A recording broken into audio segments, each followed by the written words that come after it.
एक पैराडॉक्स है, बहुत ही फेमस सा पैराडॉक्स है, तो इस पर डिस्कस करते हैं थोड़ा। पैराडॉक्स है the paradox of free will. मतलब कि हम जो निर्णय लेते हैं वो हमारे खुद के निर्णय हैं या फिर सब कुछ पहले से तय है। इस चीज़ को लेके पैराडॉक्स, सब कुछ नियति का खेल है या फिर हमारी जो इच्छा है वो फ्री विल है हमारी। तो दो विचारधाराएं हैं प्रमुख रूप से। एक विचारधारा है डिटर्मिनिज्म, मतलब सब कुछ पहले से तय है। एक है फ्री विल। तो डिटर्मिनिज्म क्या है कि फिजिक्स कहता है, मतलब विज्ञान कहता है सॉरी, कि हर घटना का एक कारण है। ठीक है, हर घटना जो घटती है उसका कुछ ना कुछ कारण होता है, और हमारे दिमाग में जो विचार आते हैं वो हमारे शरीर में होने वाली केमिकल रिएक्शन का एक कारण है, और हम फिजिक्स के लॉ से बंधे हुए हैं और उन सब से जुड़कर हम कोई भी डिसीजन लेते हैं। ठीक है, तो भविष्य में कोई भी घटना घटित होगी वो हमारी भूतकाल में या अतीत में होने वाली जो घटनाएं हैं उनका एक अनिवार्य परिणाम है। और फिर भी आप जानते हैं कि हमें कोई भी चीज़ चुनाव करने की पूरी स्वतंत्रता है। हम कोई भी काम कर सकते हैं। जैसे अभी मैं ये वीडियो बना रहा हूँ, तो मैं वीडियो अभी बंद कर दूँ या पूरी बनाऊँ, ये फ्री विल कहते हैं कि सब कुछ मेरे हाथ में है। एक एग्जांपल लेते हैं। एक एग्जांपल समझाया गया है कि सपोज करो आप एक रेस्टोरेंट में जाते हैं, आप वहाँ मेन्यू कार्ड उठाते हैं, बहुत सारी चीज़ें हैं मेन्यू में, पिज़्ज़ा है, बर्गर है, सैंडविच है, समोसा है, कुछ भी है। तो आप क्या खाएंगे ये डिसाइड आपकी फ्री विल है या फिर सब पहले से तय है। कैसे देखते हैं हम कि जब आप ये डिसाइड करते हैं कि क्या खाना है, तो आपके जीन जो भी है, आपकी परवरिश जो रही है, आपके शरीर में जो हार्मोन की हलचल है, ठीक है, वो सब कुछ आपका पिज़्ज़ा की ओर आपके दिमाग का एक झुकाव कर देंगे और आप पिज़्ज़ा चूज कर लेंगे कि आपको पिज़्ज़ा खाना है। लेकिन आपको लगेगा कि ये आपकी फ्री विल है, लेकिन ये आपकी फ्री विल नहीं है। आपके दिमाग ने पहले ही तय कर दिया था कि आप क्या खाएंगे। ठीक है, तो ये डिटर्मिनिज्म माना जाता है कि ये पहले से तय है कि आप क्या खाएंगे। इवन यदि आप एक रेस्टोरेंट में जाते हैं, इसका एक बेसिक सा एग्जांपल आप ऐसे भी देख सकते हैं। जैसे सपोज करो आप यूट्यूब, इंस्टाग्राम या कोई भी ऐप यूज करते हैं, तो जैसे स्पॉटिफाई पे गाने सुनते हैं, तो जब आप यूट्यूब पे जाते हैं तो आप देखते होगे कि कुछ टाइम गाने सुनने के बाद आपको ऐसा लगेगा कि जब आप गाने सुनने जा रहे हो तो आपकी पसंद का ही गाना सामने आ रहा है बिल्कुल, या जैसा आपका मूड है ऐसे ही गाने आ रहे हैं। ठीक है, तो ये क्या हुआ कि उन्होंने ऐप्स की जो एल्गोरिथम है उन्होंने कुछ कुछ आपके माइंड को ऐसे डिकोड कर लिया है। ठीक है, तो आपकी उन्हें आपकी आप क्या सुनना चाहते हैं इवन उन्हें पता चल गया। तो एक बहुत छोटे लेवल पे डिकोड किया गया है, इवन उनको पता है कि आप क्या सुनना चाहते हैं। ठीक है, जैसे फ़ोन में आपको लगता है कि इसे कैसे पता, ये तो मैं यूज कर रहा था ऐसे। ठीक है, तो ऐसा लगता है कई बार कि जैसे इसको पता है सब कुछ मेरा, तो वो सब कुछ हमारे उसने थोड़ा डिकोड किया है हमें। ठीक है, उसकी एल्गोरिथम उसने पकड़ी है हमारी थोड़ी। तो ऐसे ही मतलब ऐसे हमारा दिमाग जो है ना, तो सब कुछ इसका मतलब पहले से तय करता है कि हमें इवन क्या खाना है, क्या पीना है, सब कुछ पहले से ही तय हो जाता है। तो इसमें कॉन्सेप्ट क्या है कि इसमें एक बात हम और करते हैं। इसमें एक मैथमेटिशियन हुए हैं, पियरे एंड साइमन लैप्लेस। उन्होंने कहा था कि यदि एक ऐसा इंसान या दानव, उन्होंने लैप्लेस का दानव कहा जाता है इसको, कि यदि एक ऐसा दानव है जो जिसे इस दुनिया के हर परमाणु की स्थिति, उसकी गति का पता है, तो वो हर चीज़ की सटीक भविष्यवाणी कर देगा। ठीक है, यदि ऐसी भविष्यवाणी की जा सकती है तो फिर हमारी फ्री विल का क्या। इसका मतलब हम कोई भी डिसीजन खुद से ले ही नहीं सकते, सब कुछ पहले से ही तय है। तो ये तो बहुत बड़ा एक केओस पैदा कर देगा कि हमारी फ्री विल ही नहीं है, तो हमारी जीने तक की इच्छा ख़त्म कर देगा ये चीज़। तो पॉइंट ये निकल के आता है, यदि हम ये माने कि फ्री विल नहीं है, तो फिर जो भी अपराधी ऐसे कुछ भी अपराध करता है तो उसको सज़ा देना भी कोई औचित्य नहीं बनता। कि यदि सब कुछ पहले से तय है, ये बिल्कुल ऐसा ही है कि सपोज करो एक बिना ब्रेक की कार है और वो एक्सीडेंट कर दे, तो उसको दोषी नहीं ठहराया जा सकता उस चीज़ के लिए, ठीक है ना।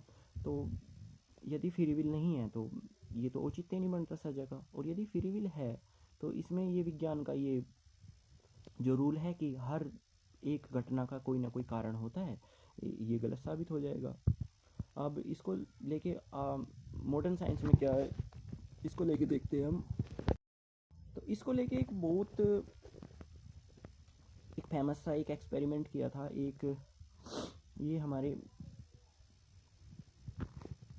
लिबिट, उन्होंने 1980 के दशक में एक एक्सपेरिमेंट किया इसको लेके कि फ्री विल है या फिर डिटर्मिनिज्म है। तो उन्होंने क्या किया कि अपने कुछ जो प्रतिभागी थे उनको एक चेयर पे बैठाया, उनके यहाँ दिमाग पे ईईजी लगाई, और ऐसे घड़ी की सुई की तरह एक लाइट ऐसे घूम रही थी जो सुई ऐसे बता रही थी। तो उन्हें क्या कहा गया कि आप ना अपनी उंगली ऐसे, जब आपका मन करे तो अपनी उंगली हिलाना है, ऐसे एक उंगली हिलानी है। तो उन्हें 3 टाइम पे उन्होंने ये टाइम नोट किया है। एक, जब वो उंगली उसने हिलाई। दूसरा, जब उसका मन किया, कॉन्शियस माइंड में ये बात आई कि मुझे उंगली हिलानी चाहिए, तब ईईजी के थ्रू उन्हें पता चला, इस टाइम उंगली हिलाई, एक वो टाइम नोट किया। लेकिन उन्हें एक नोट किया कि जब हमारे कॉन्शियस माइंड में ये बात आई कि उंगली हिलानी चाहिए, उससे लगभग आधा सेकंड पहले दिमाग में कुछ इलेक्ट्रिकल एक्टिविटी हुई। मतलब यदि ऐसा है कि मतलब ऐसे वेव्स तो तब उठनी चाहिए थी जब कॉन्शियस माइंड ने ये तय किया कि उंगली हिलानी चाहिए, लेकिन कॉन्शियस माइंड में ये आने से पहले भी इलेक्ट्रिक वेव ऐसे ऐसे पैदा हुई। उसको आरपी बोलते हैं, रेडिनेस पोटेंशियल, ठीक है। तो इससे ये साबित हुआ कि हमारा कॉन्शियस माइंड ये तय नहीं करता कि हमें कुछ काम करना है कि नहीं करना है, बल्कि ये तय कौन कर रहा है कि हमें कुछ काम करना है। जैसे हमारा उंगली हिलाने का मन है, तो ये तय कौन कर रहा है कि हमें उंगली हिलानी है या नहीं हिलानी है, वो ये हमारा अनकॉन्शियस माइंड तय कर रहा है। हमारा अनकॉन्शियस माइंड तय कर रहा है कि हमें उंगली हिलानी है, और फिर वो सिर्फ कॉन्शियस माइंड को कहता है, और कॉन्शियस माइंड कहता है कि हमें उंगली हिलानी चाहिए, और हम उंगली हिला देते हैं। तो इसका मतलब हमारी कोई फ्री विल ही नहीं है, यदि ये एक्सपेरिमेंट को हम देखें तो क्योंकि हमारा मेन तो कॉन्शियस माइंड ही है। अब इसमें बात, इसने ना लिबिट को खुद उसमें सेंसे में डाल दिया एक, कि ये तो मतलब ऐसे हमारी कोई फ्री विल ही नहीं है, तो बड़ी मतलब दुविधा की बात है। यदि हमारी कोई फ्री विल ही नहीं है तो फिर जीने का और मेहनत करने का मतलब कोई लॉजिक नहीं बनता किसी भी बात का। तो ऐसे कि तो ऐसे कोई बनती नहीं, ऐसा तो कोई मतलब कि हमारी जब कोई फ्री विल ही नहीं है, तो इसका मतलब उन्होंने फिर ना एक एक उन्होंने तर्क दिया, ये था फ्री वोंट। ये क्या थी? तो लिबिट ने कहा कि सपोज करो आपका कॉन्शियस माइंड सिर्फ बता रहा है कि ऐसे, अनकॉन्शियस माइंड तय कर रहा है, और फिर कॉन्शियस माइंड आपका बता रहा है कि आपकी ये निर्णय लो, और आप निर्णय ले रहे हो, ठीक है। तो वो कहते हैं कि जब कॉन्शियस माइंड ये बता रहा है कि ये निर्णय लो और आप निर्णय ले रहे हो, कॉन्शियस माइंड ने कहा कि उंगली हिलाओ और आप उंगली हिला रहे हो, उस टाइम पे जब कॉन्शियस माइंड में ये बात आई और आपने उंगली हिलाई, इसके बीच का जो टाइम है, ठीक है, उसमें थोड़ा सा समय है वो। तो लिबिट ने कहा कि वो उस टाइम पे हम वीटो कर सकते हैं चीज़ों को। मतलब सपोज करो चीज़ें पहले से तय है, हमारा अनकॉन्शियस माइंड बोल रहा है कॉन्शियस माइंड को इंटरप्रेट करने के लिए कि ऐसा करो, लेकिन कॉन्शियस माइंड के कहने और हमारे प्रतिक्रिया देने के बीच ना एक एक टाइम पीरियड है, ठीक है। तो उस टाइम पीरियड में हम उस चीज़ को वीटो कर सकते हैं, हम चाहे तो उंगली ना हिलाए। तो ये हमारे हाथ में है, ये हमारी फ्री विल है, ये लिबिट ने कहा है ऐसा। तो ये तो वैज्ञानिक क्या सोचते हैं, दार्शनिक क्या सोचते हैं, तो उसकी बात हुई। यदि हम भारतीय दर्शन पे आए, तो भारतीय दर्शन में कर्म का सिद्धांत है ही। 2 प्रकार के कर्म होते हैं, एक संचित कर्म है और एक हमारे प्रारब्ध कर्म है।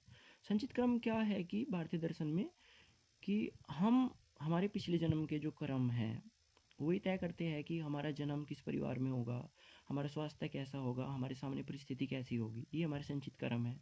फिर प्रारब्ध कर्म है, यानी कि पिछले जन्म के वे कर्म जो इसमें हमारे सामने विभिन्न विभिन्न परिस्थितियाँ तय करते हैं, ठीक है। तो भारतीय दर्शन के अनुसार या धार्मिक दृष्टि से भी देखें, जो दर्शन भारतीय दर्शन जो कहता है, तो वो भी यही कहता है कि हमारे पिछले जन्म के जो कर्म है वे तय करते हैं, वो संचित कर्म है, फिर प्रारब्ध कर्म चलते हैं हमारे।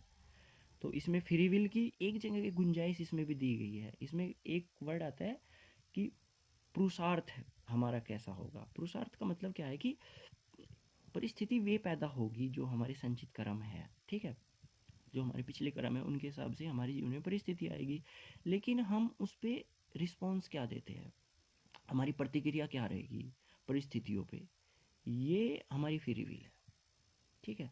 सर्वपल्ली राधाकृष्णन जी ने भी इस पे कहा है कि इस पे इन्होंने एक ताश के पत्ते का एग्जाम्पल दिया है इन्होंने एक। तो इसमें वो उन्होंने क्या कहा है कि सपोज कि आप ताश खेल रहे हो, ताश के पत्ते खेल रहे हो, तो आपके पास कौन से पत्ते आएंगे ये आपके हाथ में नहीं है। आपके पास अच्छे पत्ते आएंगे, आपके पास बुरे पत्ते आएंगे, लेकिन आपके पास जो भी पत्ते आएंगे आप उन पत्तों से कैसा खेल खेलते हो ये आपके हाथ में है, ये आपकी फ्री विल है, ठीक है। आपके पास बेकार पत्ते भी आए तो एक अच्छा खिलाड़ी बेकार पत्तों से भी बाजी जीत सकता है। तो इसको लेके सर्वपल्ली राधाकृष्णन जी ने ये ऐसा बोला है, फ्री विल है कि डिटर्मिनिज्म है। अब आधुनिक विज्ञान पे थोड़ा आ जाते हैं इसको लेके। जैसे आज एआई की, आजकल चैट जीपीटी और ये एआई की बात चल रही है, ऑटोनोमस मोड पे चीज़ें चल रही है, ठीक है, गाड़ी वगैरह सेल्फ ड्राइविंग खुद ही हो रही है। तो जैसे कोई गाड़ी है, दुर्घटना की स्थिति सपोज बनी, तो किसको गाड़ी बचाएगी दुर्घटना के हिसाब से, किसको नहीं बचाएगी, तो गाड़ी तय करती है। तो वो गाड़ी की फ्री विल है? नहीं, गाड़ी की तो कोई फ्री विल नहीं हो सकती, वो एआई है। तो उस केस में क्या है कि वो जो हमने उसके अंदर प्रोग्राम डाला है वो है, वो फ्री विल तो नहीं कह सकते। तो ऐसे भी बोलते हैं कि जैसे वो एक फ्री विल नहीं है, तो हम जो डिसीजन लाइफ में ले रहे हैं किसी भी चीज़ को लेके, वो हमारी फ्री विल हो ही नहीं सकती, क्या पता वो भी एक प्रोग्राम हो। तो कुछ दार्शनिक जो है ऐसा मानते हैं कि हम जो है, हम भी एक मशीन है, बस हम एक जैविक मशीन है, ठीक है, हमारी कोई फ्री विल नहीं है, हम सिर्फ करते जा रहे हैं। इसके सबसे बड़े समर्थक जो है वो एक दार्शनिक है, फ्रेडरिक नीत्शे, इस चीज़ के कि कोई हमारी फ्री विल नहीं है। नीत्शे कहते हैं कि हमारी जो फ्री विल का की जो बात है ना, वो हमारे शक्तिशाली लोगों ने या पादरियों ने ना, वो लोगों के मन में फैलाया गया एक भ्रम जाल है, एक मनोवैज्ञानिक जाल है, हमारी कोई फ्री विल नहीं होती, ठीक है। और वो उन्होंने इसलिए गढ़ाया कि लोग बागों को दोषी ठहराकर उन्हें उनके काम के लिए सजा दे दो। तो नीत्शे कहते हैं कि हम वो काम करते हैं जो प्रकृति हमसे करवाती है। जैसे शेर हिरण को खाएगा तो उसकी प्रकृति है, वो चाह के भी घास नहीं खा सकता है, ठीक है। तो नीत्शे कहते हैं कि प्रकृति हमसे कराती है और हम करते हैं, हमारी कोई भी फ्री विल नहीं है। एक नीत्शे एक सिद्धांत भी देते हैं, भाग्य से प्रेम का सिद्धांत, कि जीवन की हर घटना जब हमारी फ्री विल नहीं है, जो घटना है वो घटेगा।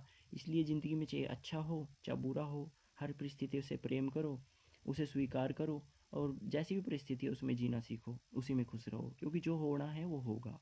तो बहुत से दार्शनिक मानते हैं कि हमारी कोई फ्री विल है, बहुत से दार्शनिक मानते हैं कि हमारी कोई फ्री विल नहीं है। दार्शनिक हुए आधुनिक दार्शनिक डैनियल डेलेट, वो कह रहे हैं कि जैसे जैसे जीव विकसित होता गया है तो उसके पास विकल्प चुनने की क्षमता आई है। जैसे बैक्टीरिया था, बैक्टीरिया के पास कोई विकल्प था ही नहीं, लेकिन आज हम विकसित हुए हैं, इंसान है, हमारे पास विकल्प मौजूद है, हमारे पास फ्री विल है, हम सिर्फ डिटर्मिनिज्म से नहीं चलते। हो सकता है कुछ चीज़ें डिटर्मिनिज्म से हो, लेकिन हमारे पास हमारी फ्री विल भी है बहुत सारी चीज़ों में। तो अलग अलग सबके विचार है इसमें। तो फाइनल लाइन मेरे हिसाब से तो यही है कि हमारी कोई फ्री विल हो चाहे ना हो, लेकिन हमें ये मान के चलना चाहिए कि हमारी एक फ्री विल है। क्योंकि यदि हम ऐसा मान के चलेंगे तभी हम जीवन में थोड़ा मेहनत कर पाएंगे, मोटिवेट रहेंगे, even otherwise there will be no motivation. और इसी ये भले ही भरम हो कि हमारी कोई फ्री विल है, लेकिन इसी विश्वास में जीने में थोड़ा, इससे हम कठिन परिश्रम कर सकते हैं, जिम्मेदारी उठा सकते हैं। अदरवाइज तो किसी चीज़ का कोई लॉजिक ही नहीं बचेगा, ठीक है। Thank you. इसमें डिस्कस करने के लिए बहुत बहुत ज़्यादा बड़ा कॉन्सेप्ट है, इसको डिस्कस करने में बहुत टाइम है, कि फिर एक बार फिर डिस्कस करेंगे।